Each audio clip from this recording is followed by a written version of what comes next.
When I was a child, I remember my aunt used to look me in the face and say, "Focus, focus, focus."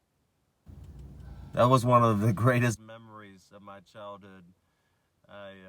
Looking back, it was a deep spiritual resonating word that I received as a youngster, and there wasn't many adults in my life that spoke into my life, but that was something that was ingrained onto my very being from a young age. And I think what we lack in today's society is a intense focus.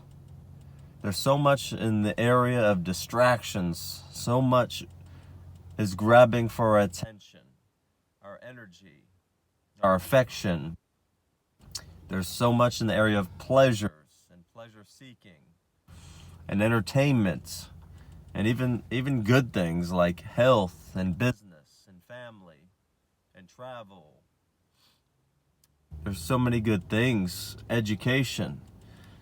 But focus, and let me add to it, hunger. Focus and hunger and a desperation are lacking from today's leaders. If you're sitting on the other end of this and you know you're a leader, but you're lacking the area, and I'm speaking to myself, in the area of focus, hunger, and desperation. You know, my aunt spoke to me, focus, focus. Well, the question is, what is the highest order of things you can have a focus on? What is the highest order of things you can have a desperation and a hunger for? I believe it is for your identity. Focus on who you are.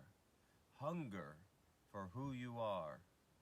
And have a desperation to have who you are in clear view as a child of God, as a warrior, as a righteous individual, as a royal person, as a royal priest, as someone who was created to rule and reign in life, someone who is created to prosper.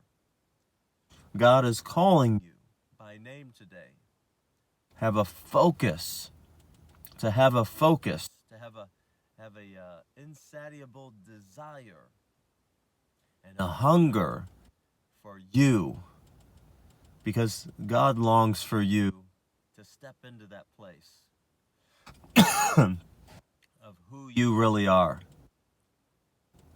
And what I'm saying is I want to get to this. The reason why there needs to be an intense focus and hunger, an indistractable desperation, a desperation that, and a focus that keeps you locked in, because integrally that focus and that hunger is the prerequisite for you to enter into ultimate destiny. If you don't have a hunger or a focus for receiving who you are from God, consequentially, you will not experience all that you were created for in the areas of health, spiritual health, physical health, or financial health. But if you draw a line in the sand and you determine, I must know, I must have who I am, I must eliminate everything outside. There's a song that came out recently. It's called Abandon. And abandon has to do with, one thing is Jesus abandoned himself, his own desires, his own will for us. And now, in seeing his abandonment, his total reckless sacrifice for us and love, the reckless love of Jesus, it shows me that I can freely abandon everything that I'm not. He gave everything that he is. He walked away at an age of 33 from all that he could have done, right, for a lifetime. That was an interesting perspective my wife shared, that Jesus abandoned himself at an age where he left so much on the table of what he could have done in his 40s, 50s, 60s. Excuse me. But he did that. He abandoned himself and all that he is in the knowledge of an absolute focused hunger and actual I keep losing this word. His focus and his hunger and his desperation, right, to fulfill his mission from a clear identity. He exchanged his ultimate fulfillment of a destiny that could have been for you and I, so that we, through abandoning ourselves, the abandonment of who we never were supposed to be, is what we're called to embrace through Jesus who we were always created to be, image bearers of God. We are the emblems of God. We are the representatives and heirs of who He is. We are the light bearers and the image bearers of God. When the world sees us, they are to see the image, the mirror image of what it looks like to be God's kids. So the focus that I believe I'm being called to, the absolute hunger and desperation, is not to actions per se, although it leads to actions, and it leads to a precision of action, and an intensity, and a confidence, and an ease, actually, an ease that flows. But the focus starts with an identity that only could come from God, from the throne of heaven. When He calls me ambassador, He calls me son, He calls me royal servant, right? He calls me warrior. And consequentially, I enter into a life of being a warrior, a life of service, a life of integrity, a life of an ambassadorial role as a minister. So you can see how, a lot of people talk about focus and intensity and hunger and being desperate. We have to qualify what's the highest thing that you could be desperate for, hungry for, and focused on. It really is who you are. It really is for an identity and an image. Because out of image, because there is a powerful transformation when you see God and what He's done for you. You look at Him and you have a restored sense of your image and identity. And you're hungry just to receive that and forsake everything you never were created to be. You're actually walking right in.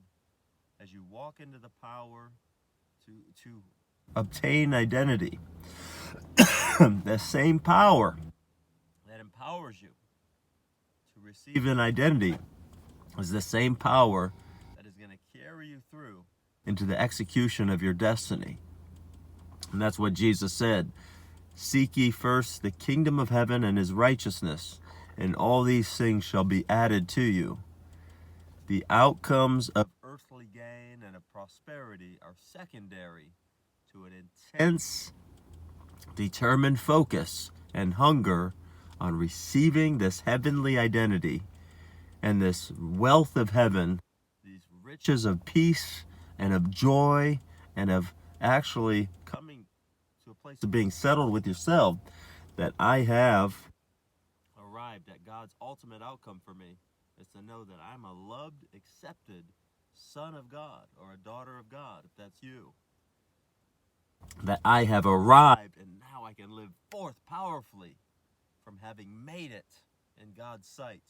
If He calls me son, if He calls me having arrived, having made it, why do I have a problem with calling myself and having a sense of finality in myself? Coming to peace and terms with myself that I have made it, that I've arrived, that I can relax, that I can rest. Excuse me. My cough, my nose. This is definitely choppy, but I'm going to keep it. I'm going to post this. I believe you're going to be blessed by this because I'm just being who I am. I'm being humid right now. My nose is running. I'm coughing. But I'm living from the outcome of God's end for me. I'm a son of God. I'm loved. I'm accepted. This is real. I'm tired. It's 3:30 in the morning. You can see my eyes. I'm tired. I'm exhausted. But I'm in love. I'm in love. I'm loved by God. And I'm in love with you as people out there who matter. You matter. This message matters. Remember, focus. Be focused. Be hungry. And be desperate for who you are. You can't achieve it. You can only receive it through the grace that is God's. All you have to do is look up into his face, see his loving smile shining down on you, and receive grace, receive forgiveness, and receive salvation, receive the power unto a full restoration of knowing him, knowing you're loved, knowing that it is finished, that you can live from an outcome and from the ultimate outcome of God. When he says, welcome home, you are my loved child. Now bring forth the fruits of this finished work. See the fullness of God born into your life as you receive health, as you receive financial wisdom, and creative, ingenious things will come to you. The wisdom of God will be poured on you. Receive it. Receive who you are. Get a focus. Eliminate distractions. I believe God's right now, he's destroying the power of vices off of you right now. Depression's being broken off of you. Desire for alcohol, cigarette, drugs, bad relationships. He's breaking it off you right now. In the intensity and power of his real love right now. He cares for you. God bless. Thanks for tuning in. Excuse me again for the struggle, but you're worth it. You're worth the struggle. You're worth the time and the energy. We're just going to keep bringing it one day at a time. God bless you.